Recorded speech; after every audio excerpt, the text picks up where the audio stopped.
Look at that. Look at that. That's just perfection. Look at that. That was just pure perfection.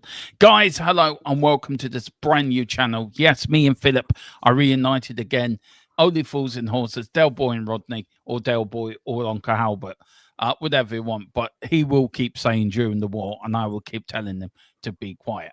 Um, yes, join us on Dermot's and Philip's Democratic podcast. We have changed it from East Germany. We have united under an EU referendum, and we're now a united country. So we're not DDR anymore. We're DPDP. So I don't know what country that does, but Philip, how are you? Nice to see you good. again. Yeah, thanks for Long time since we did one of these. It is indeed, and I like to see now we're now reinvesting. We're reinventing. We don't do podcasts, we do podcasts, which is even better because it makes it a little bit different. No, actually, that's great. That's a great name, Podcats. It really is. Everyone else does podcasts. We're different. We do podcasts. Damn you, dyslexia! You're a bitch. Anyway, after that hilarity, on with the show. On with the under that. Anyway, on with the show. A lot happening, Philip, since we last got together. Peace is broken out in the Middle East. Donald Trump is now fuming because he didn't get a Nobel Peace Prize. Apparently, it went to the Venezuela opposition leader. There's been a government shutdown in America. Nothing to do with you not offering Donald Trump a free overdraft. Now, can you confirm or deny that? No, I don't think there's any bank in the country would have touched Donald Trump. But no, definitely not. Well, you have got a reputation, Philip, of turning down leaders' overdrafts. I mean, two over in this country. I can neither confirm or deny that, Thomas.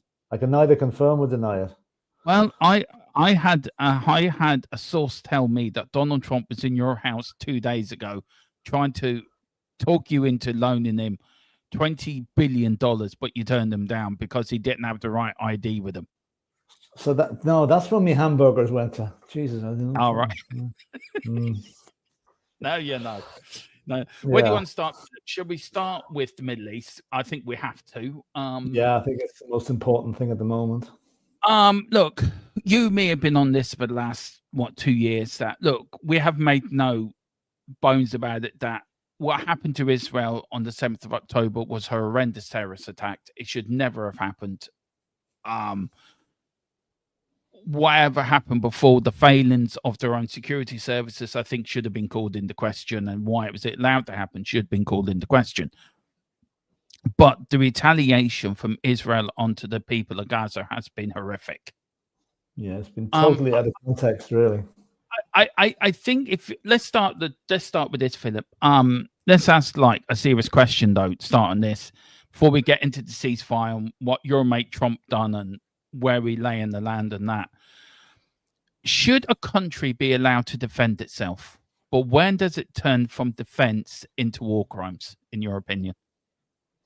Yeah, well, I mean, if you go back to the Second World War, right, when after Dunkirk in 1940, when the British Army had ships, did you? No. But when the army had to retreat and leaving all their weapons behind, England were quite entitled to defend themselves, which they did, mostly through the Air Force. And then they eventually turned it around, invaded Europe, and we all know what happened there to the war. But what Israel did, it's as if, in my opinion, as if they were waiting for something like that to happen so they could unleash hell on the Palestinian people. They just wanted something to trigger the whole thing off. That's what happened. And the response, and it was a terrible thing what happened on the 7th of October. It should never have happened. It was terrible. 350 people killed and all those hostages taken. But 65,000 people have died since. Yeah. So what is that? That is hundreds of times more than was killed in the initial response of the initial attack. So the response was totally out of kilter with the events that started it all off. And there's one man really to blame for that, is Benjamin Netanyahu. He could have stopped this. There were rumors going that he made several attempts. Hamas made attempts to negotiate and to hand back the hostages, and Netanyahu refused. Now that is alleged, But he needed that war to continue to stop his own troubles. Like, he was in court for corruption charges. It all stopped because of the war. So the natural progression will be, if the war finishes, are they going to go back and prosecute Netanyahu? Or can his mate Donald Trump keep him out of jail? Look, I'm not going to talk about Netanyahu because I think he's not worth talking about. I think he's a raw criminal, and I think he should be done for war crimes. And I think same as Putin as well in Ukraine, they should be both done for war crimes, but they won't be for some stupid reason. Look, Hamas is a terrorist organization that took hold of a country. Now, you could say the same thing a little bit about Northern Ireland with the IRA and the UDF and the UFF, the Ulster Freedom Fighters, and who's the other ones up there, Philip? The UDA, there's so many of them. Yeah, You're also voting for the UDA, the IRA. Now, the government at the end had to talk with them. They had to get them all around the talking table, a lot of them. And that's how the Good Friday Agreement was born out. And there's been peace in Northern Ireland for, 30 years. There's even talk of 25 years now, more than 25 years. 25 years. And there's talk now of a border poll for the country to unite, which we're going to talk later on in the podcast about. But do you think Donald Trump had to talk to Hamas? Because I think he had to bring this war to an end. Nobody wants war, Philip. Nobody wants killings. Nobody wants children dying or women dying or hospitals being bombed or this. Do you think Trump had to realize he had to talk to Hamas to bring this to an end? I think the talks that took place last week or the last couple of weeks to bring this to a head, they weren't direct talks between the USA and Hamas. They're done through intermediaries like Turkey and Qatar and maybe United Arab Emirates. So there's never been any direct talking done that I'm aware of anyway. So this was kind of brought about by third parties. Of course, Donald Trump will claim responsibility for it because that's what he does. But all the hard work has been done by other people who probably remain nameless. And to get it this far, they've done a really, really good job. Now, whether it will last or not, I can see there's a couple of cracks appearing in it already, if you can believe what the reports are. Apparently, Hamas handed Israel a list of prisoners they wanted released as part of the agreement.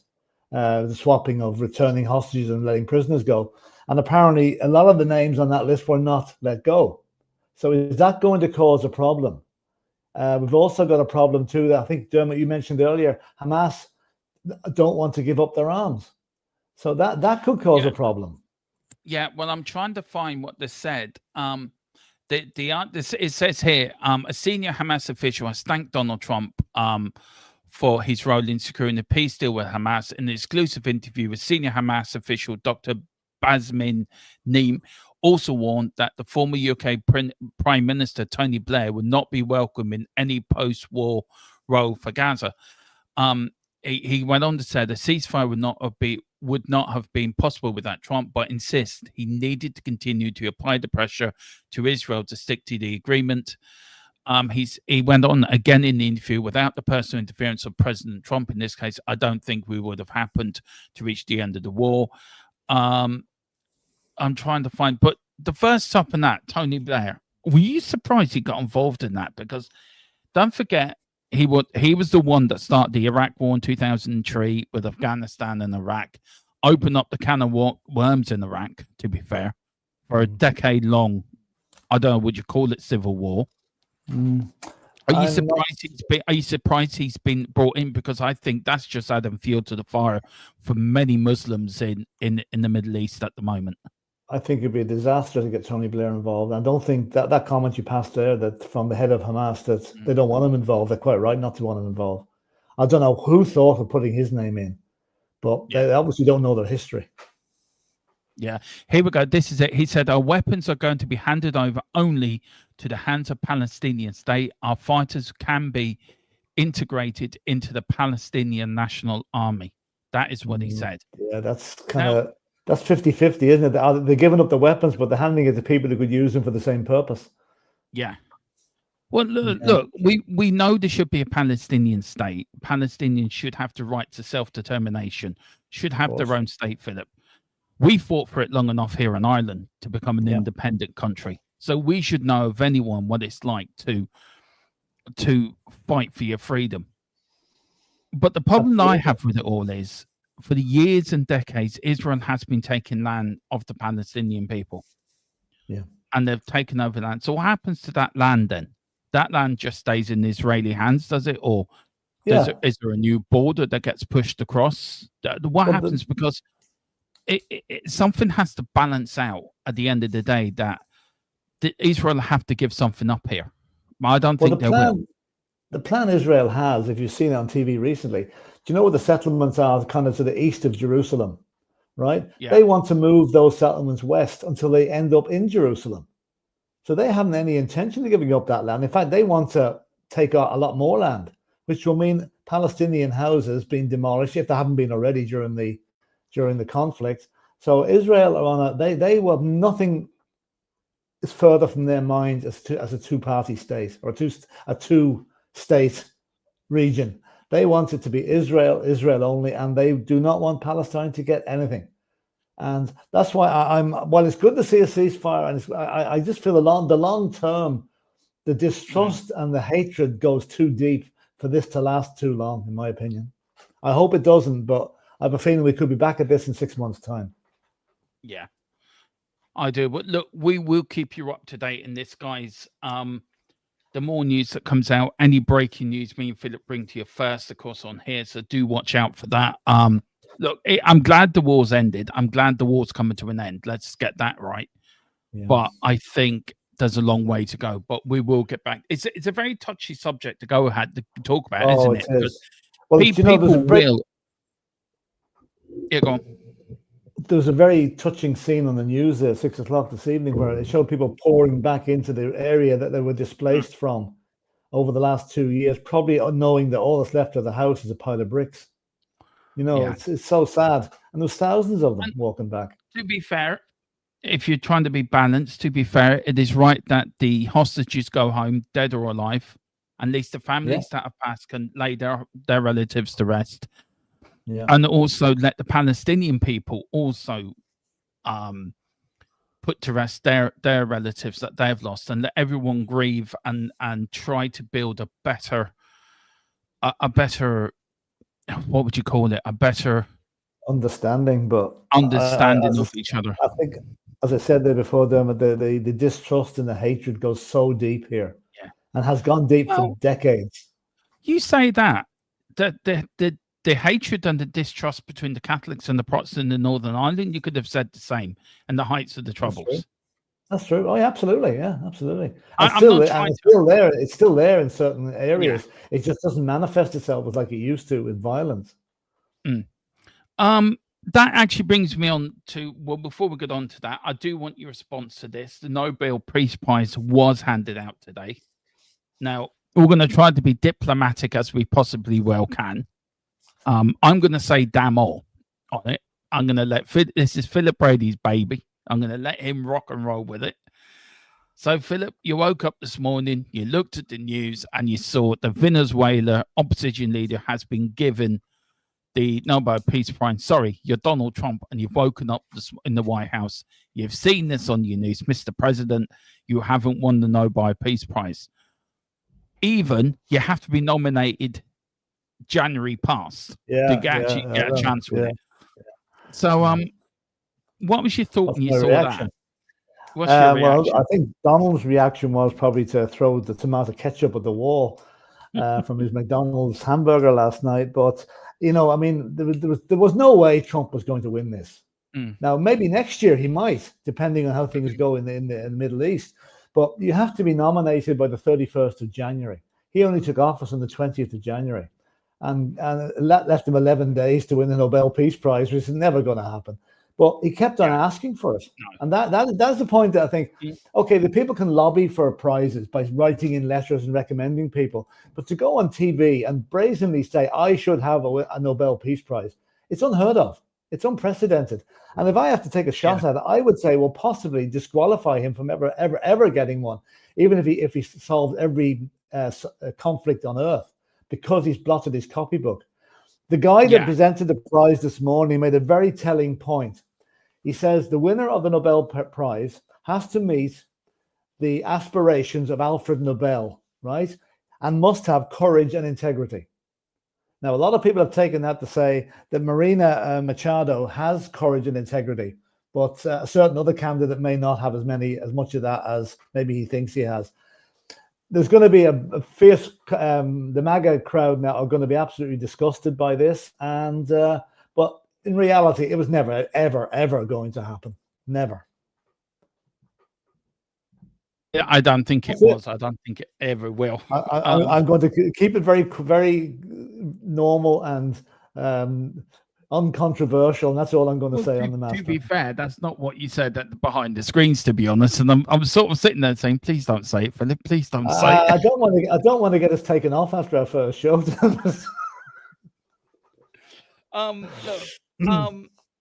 If you look what's happening, let's stay in America. If you look what's happening in America at the moment, the government shut down. You got Donald Trump sending the National Guard into cities like Detroit, Memphis, or Chicago, San Francisco, San Francisco, Oregon. All blue states, all Democrat states, by the way. I'm going to leave sort of the politics out of it and look at the. Is he not tough? Is he not as tough on crime like previous presidents were? Crime getting worse in America? Crime is always bad in America. He is actually manufacturing an awful lot of this crime. He's making out Portland, Oregon as a cesspit of murder, violence, and mayhem, and it's not. It's absolutely not. But it's run by the Democrats, and he's never sent the army or the National Guard into a Republican-won state, which bears to mind. It makes you think, well, there's a little bit of bias going on there. Everywhere it's gone in, he's been told by the courts it's illegal to what he's doing, but he still keeps doing it. And it's the first step to authoritarianism. He's looking to provoke a reaction from his opponents, which will turn violent, which means the army has to step in, and he can declare martial law, which will mean there's no midterms next year, and he stays in power. It's all to keep him in power. All this has been done because he is so unpopular in America at the moment. Yeah. He thinks he's very popular. Yeah, he won't lose power though, will he? He will if Democrats take the House and the Senate back in the midterm elections. He will become a lame duck president and will not get anything through. And if the Democrats get enough votes, or enough seats, I should say, they may well and probably will.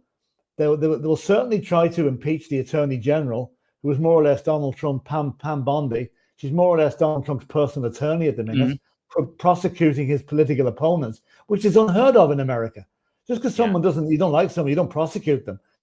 They may well impeach her, and they may well have enough votes to impeach Donald Trump again. And this time, it might stick. Yeah, but they won't do it. It won't be enough to get him out of office, though. He will be in. If he's impeached by the Senate and the House of Representatives, he's immediately removed from office. Yeah, but wasn't he impeached the last time he was in office and nothing happened? But it wasn't voted through by the Senate. Mitch McConnell kept him there by one vote or something like that. If they'd done the job then, as they should have done, he wouldn't be in power now. But they missed out that chance, and maybe they won't get another one. He was impeached, but he wasn't actually removed from office because it was. But wasn't Bill Clinton impeached? But he didn't lose power. Same thing. Yeah. There's two stages to it. He lost one stage and didn't go through the second stage. Also, Philip, look, we're talking about going to stay in America. We're going to go a little bit into another subject of space and America going back to the moon. They're looking to send Artemis 2 around the moon. It's actually being launched on my birthday on the 5th of February, which I'm quite happy about. You were alive for the moon landing back in '69. I was. As a little boy watching it. Look, there's been a lot of conspiracy theories, Philip. Did it happen? Didn't it happen? Yeah. Did they do it from? Did they? The Hollywood production, Hollywood production, or whatever. But why I'm talking about this is there's an anomaly going around our solar system at the moment. I forget the name of it. I think it's A132, or so. I'll get the name of it. Talk a bit about the moon landing first, Philip, what it meant to, I mean, It was We're going to incredible. go back to the moon again. What does it mean to you to see this will be the second time you can see a moon landing? I mean, are you just excited by it this time as you were the first time around? No, I don't think so. I think the first time around, whenever technology was so in its infancy in those days. I mean, they sent that rocket to the moon with less computer power that's on an iPhone at the moment, right? Yeah. And all the script, all the computer programs were handwritten. In fact, I saw a picture of them. It was a stack of maybe 6 foot high of computer paper. That was the program that was fed in to get the ship to the moon. So how they did it, it was incredible the way they did it. And then the fact that it was in the infancy of, I think it was only a couple of years before 1969 that they managed to bounce a signal from one side of the world to the other, from USA to Britain or to Ireland. So the pictures that we saw were grainy black and white images flickering on your screen. But I mean, that was the most amazing thing, the thing that mankind had made it 240,000 miles into space and was on a different body in the middle of space. It was incredible. I mean, the world literally stopped when that happened. I remember, I think we didn't go to school for a couple of days because we were sitting at home glued to the TV waiting for this thing to happen, you know? Yeah. So this time around, it'll be exciting, certainly. And the good thing this time is technology being what it is, the TV pictures coming back are going to be in high definition, which is going to be brilliant to see that. Well, Artemis 2 is going to be launched in April. Got that wrong. April 2026 been pushed back to that Not next your birthday. year. Oh, what a pity. What a pity. I know. I feel like Philip should be writing to NASA at this moment in time, bollocking them. And then the Artemis 3 is being launched mid 2027, which, to be fair, Philip, it's just around the corner. Like, it's not far off. They're going to the South Pole region of the moon and stay there for about a week. Good. Do you look? This brings up the other thing with this comet or non-comet that's flying around in our solar system at the moment. Do you know? Do you think Donald Trump is keeping certain information from the public about, or even governments about, what's happening out there? Do you think we, as a human race, are ready to know if we're the only ones out there? Or if you look at disaster movies, Philip, like, I don't know, like War of the Worlds, when that was broadcast in the 1930s, people thought it was real. Yeah. So do you feel that? You know, are we ready as a human race? Are we ready or not? I think since probably the 1940s or 50s, there's been an area, I think it's in Nevada, it's in the desert anyway, called Area 51. And that is reported to house spaceships that have come to Earth and been captured. And there is it's a bit like the third secret of Fatima. There's a kind of the Pope knows about that, and the president knows about Area 51. So there's got to be something. We cannot be alone in this solar system. We cannot. There has to be something else. There's been too many sites of UFOs and whatever and strange paraphernalia over the years to think that we are alone. So I wouldn't be a bit surprised if this was a need-to-know basis, and Trump and the government are keeping it from us. But like everything else, it'll come out eventually.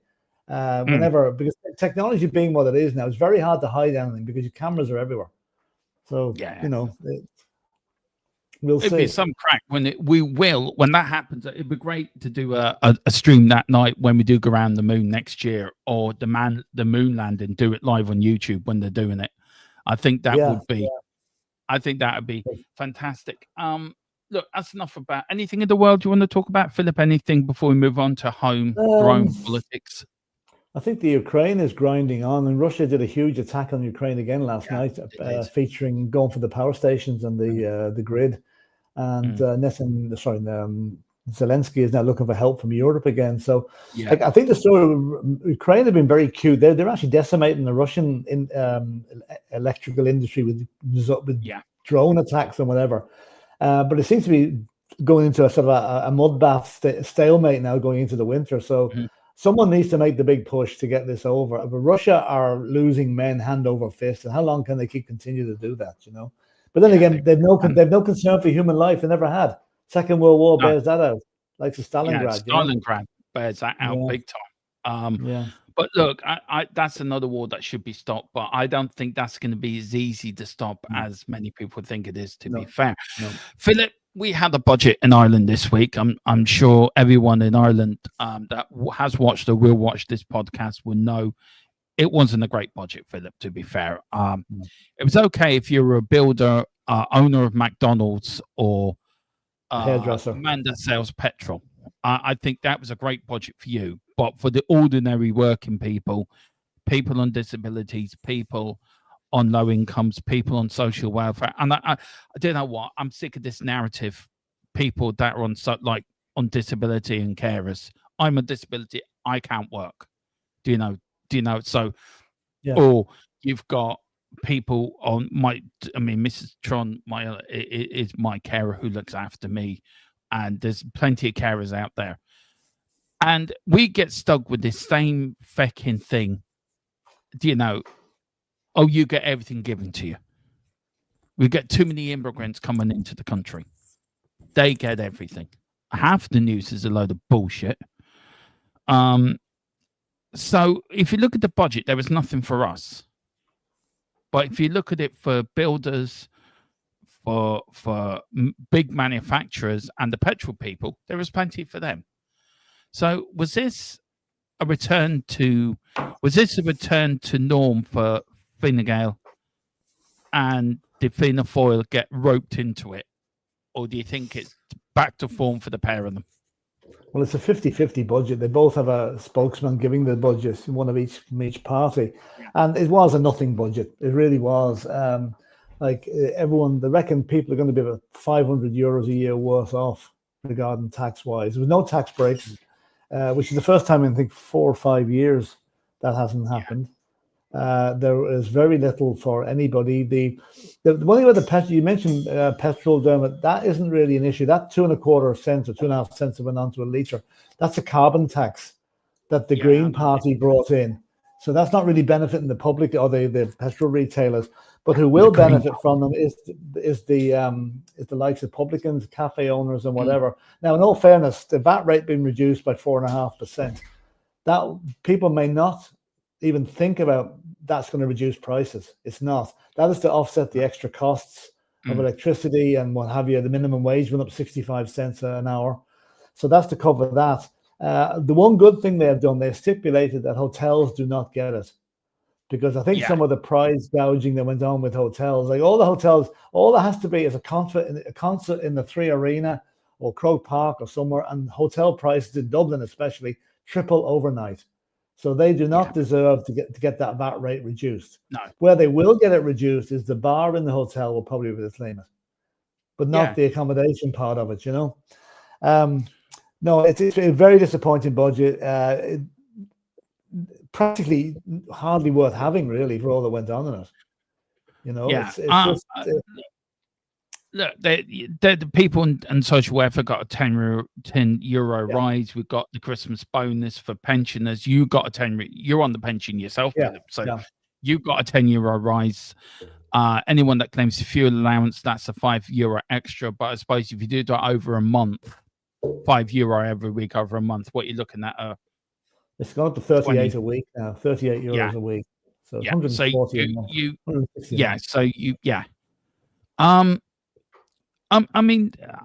The government can't keep giving away. Look, I'm going to be sensible in this. The government can't keep giving away budgets every credits every year. But surely they should realise food is still going up, Philip. Heating still going up. Electricity still going up. I understand the tariffs have played into this as well. But shouldn't the government have enough money in the bank to say, do you know what? We need to help the people out here. We need to help the not the rich people, but the working class people, not the rich people, not the middle class people who have 2 cars and 2 jobs and who can well afford it. The problem with that is last year, the last couple of years, when they gave the fuel subsidy, you remember that you were getting 200 quid off your bill every 3 or 4 months. That was given to everybody. That technically that should have been means tested, but then again, to means test it would have cost so much it was hardly worth would have defeated the whole exercise. People got that money, didn't even know they were getting it, didn't even notice it, but that's gone now. there's no more of that coming, even though there was a lot of lobbying that it should be included this year as well. The thing about the cost of living is going up. The government will always say they have to have money in the pot for the rainy day in case there's another recession. And that was their thinking this time around. We said we've given the money away the last 3 or 4 years. We can't do it every year. This year we're going to tread water. We're not going to give it away. A lot of people will be suffering.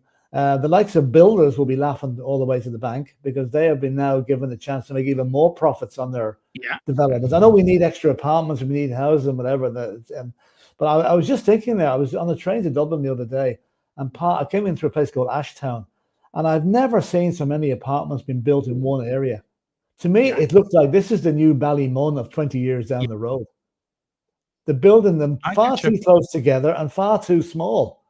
So I don't know what the future lies for that, but let's just say that between them, I don't know who's to blame, Fine Gael, Fianna Fáil. I'd say they're both equally to blame for what happened there. And all the opposition can do, the Sinn Féins and the people before profit, is keep badgering at them, keep at them. And hopefully, by the time the next budget comes around, there will be a few things more for the man in the street that needs it. But I'm afraid that's 12 months away. Yeah, I have a funny feeling this government won't last the 5 years. I think there's going to be a decisive story somewhere along the line that's going to bust up this coalition. I really do, because if the independents pull out of that, the cronies, the Lowry cronies, if they pull out, and if one of the Healy Rays pulls out, that's this government. They haven't got a commanding majority in the Dáil. It's very tight. But then again, you'll probably find that those particular people you mentioned have been given enough promises and assurances that will keep them in the fold. And that will only change if there's an automatic or if there's a very, very obvious shift that we're not going to, sorry, we told you we're going to give you X, Y, Z. I'm sorry, we can only give you X, Y, and Z are gone now. That might say, okay, affect that, I'm off. Then we're probably going to have been forced into a vote of confidence and a general election. Like, as we're going to talk about later, there may be a vote of confidence coming up shortly in one of the leaders in the parties for various reasons. But then again, a lot of these guys, they're in sort of they're kind of supporting the government. They're comfortable. They're getting what they asked for, and they're comfortable. They don't really care about the man on the street. Who does? Really? That's true. That leads on actually to the presidential election, but which we'll get onto in a minute, Philip. I want to talk about the leaders. I want to talk about the opposition leaders, and I want to talk about the leaders in the main parties. Look, for me, I'm going to leave the Cork Egypt to last because I think he is in Egypt. He's a gobshite. Should never have been allowed to carry on as long as he has done. But yes, you can tell I don't like him. Simon Harris. Postcard, please. Answer on the postcard, please. Yeah. Simon Harris. I don't think he did too bad of a job as Taoiseach.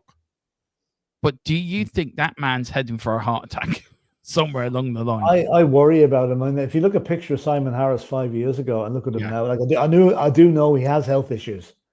I'm aware of he has a health issue, and I think it's getting the worse, getting the better of him now. I think it's probably for his own health's sake. It's probably just as well he passed on the mantle of Prime Minister to Micheál Martin, because I don't think if he was in it, he probably wouldn't. He'd probably keel over and die of a heart attack or something. I saw him the other day, Philip. I saw him the other day in the Dáil answering a question, and he was like high pitched, and I thought, Jesus Christ, like.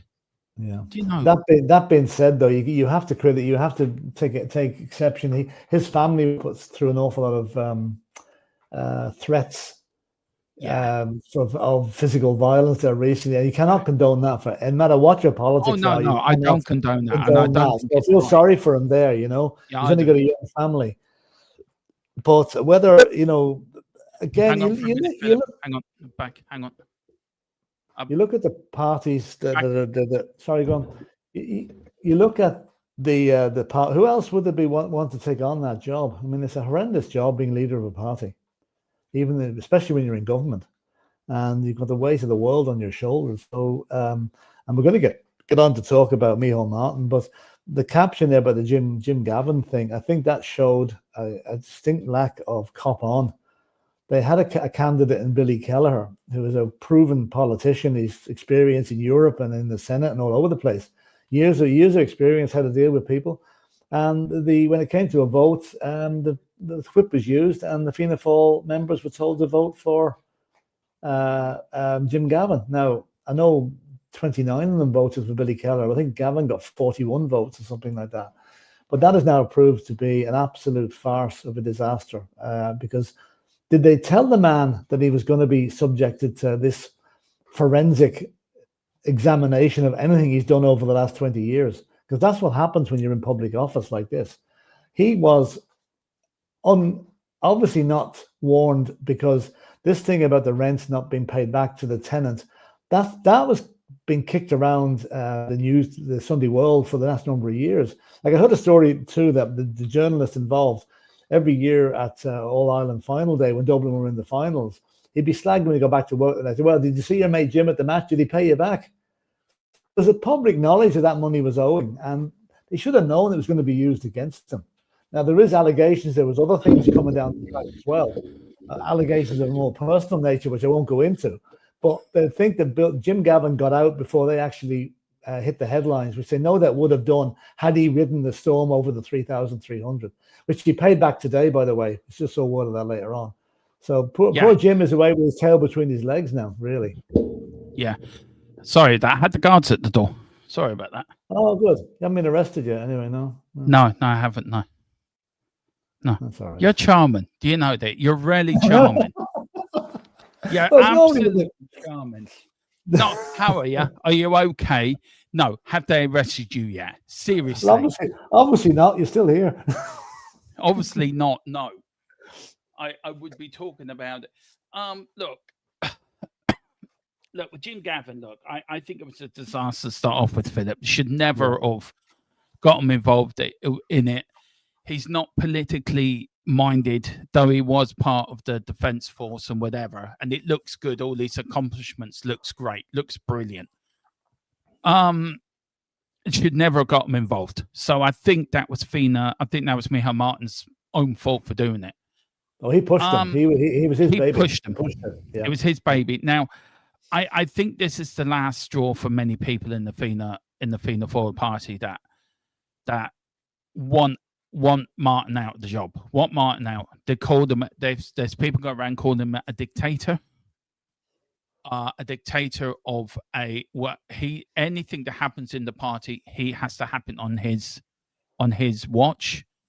I do feel that I do feel it's time for him to go.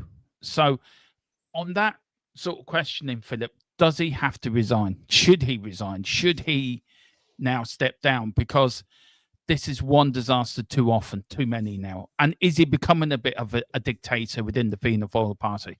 Well, you need to be maybe a member of the Fianna Fáil party to know what's really going on, or accurately what's going on. But I do know that after the Jim Gavin debacle, there was a 5.5-hour meeting of the Fianna Fáil party there on Wednesday, which got very emotional.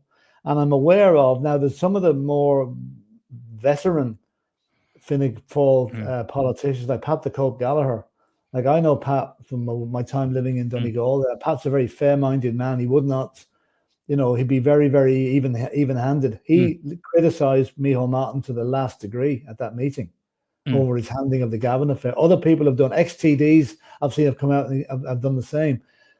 There hasn't been a vote of confidence called yet, but I think there is enough rumblings of discontent in the party to say that it won't be too far away. It's only going to take one more mistake, one more mishandling of a situation, and I think he's on very, very sticky ground. And if I had to take a bet on it, I'd say by this time next year there'll be a new leader and a new Taoiseach. So, Simon Harris might then would that then fold the government then if Micheál Martin left? Not necessarily, because I mean it's a revolving door as regards the Taoiseach, so I mean they might just swap. No, I meant for the independents, whoever comes in, if they don't like who Fianna Fáil are stuck up to, could that then fold the government? Very possibly, yeah, absolutely. Again, that depends on the personal loyalties that these people have. There are loyalties in every camp, and there might be disloyalty in some cases if a certain fella come in, and as you said, they don't like him or they don't like his policies. So yeah, it could be a kind of a sort of a slippery slope. If Micheál Martin goes, then the whole government could go. Okay. Well, look, I think it's a good place to leave it there, Philip, for our first podcast. I've really enjoyed it. It's great. Yes, very good. Very good. If you are enjoying this, please, this will be going up on Spotify in the next couple of weeks. So we are going to try to keep this 1 day a week, aren't we, Philip? 1 day a week. Yeah. We're going to try to keep it this 7 o'clock every Friday. Is that the plan? Perfect. Yeah, absolutely. So, yeah. Anything else you want to say before we go? What topics we will be talking about in the next coming weeks? So what do you think will be? It's going to be interesting. The fallout from the ceasefire in Gaza is going to be obviously dominate the headlines over the next few weeks. Ukraine is going to be there. We're going to have world issues, and there could be something that will crop up. Like France looks to be in turmoil again with the Prime Minister resigning. Will there be an election there? Will the right-wing parties make more headway in France like they have been doing? I think the rise of the right-wing parties over Europe, Nigel Farage and co., is going to be something we're going to have to keep a very careful eye on. Yeah, I think so. Any breaking news that breaks, we will come on straight away. It doesn't matter what it is, world news. If we think it's worthy of coming on, we'll come on straight away. Yeah. We are also going to broadcast live on the results for the presidential election here in Ireland. So me and Philip will be live covering the results show 2 weeks tomorrow. So it's voting. So Saturday. So me and Philip will be on. No, it's voting on Friday. The election is today, 2 weeks today, but the counting is on the Saturday. Yeah, and the results stay. Yeah, and the results will be the same day. Same day, yeah. Unless there's a Spurs game, which I don't think. No, it isn't, because we're playing on the Sunday. I will be live on Saturday with Philip covering the election, so that should be fun. Mr. Brady, thank you so much. Nice to be doing the show with you again. I have. That's great. Really enjoyed it. Yeah, so have I. Yeah. So listen, we'll get an outro and intro sorted out very soon. I haven't sorted that out yet, but guys, thank you all for watching. And I don't really want to use that, but I'm just going to end the stream. But thank you. We're back next Friday at 7. Join me and Philip as we talk more politics. And yeah, this is Dermot and Philip's Democratic Podcast, or Podcats, as Philip now wants to call it. On that bombshell, speak to you later. See ya. Bye. Right, is that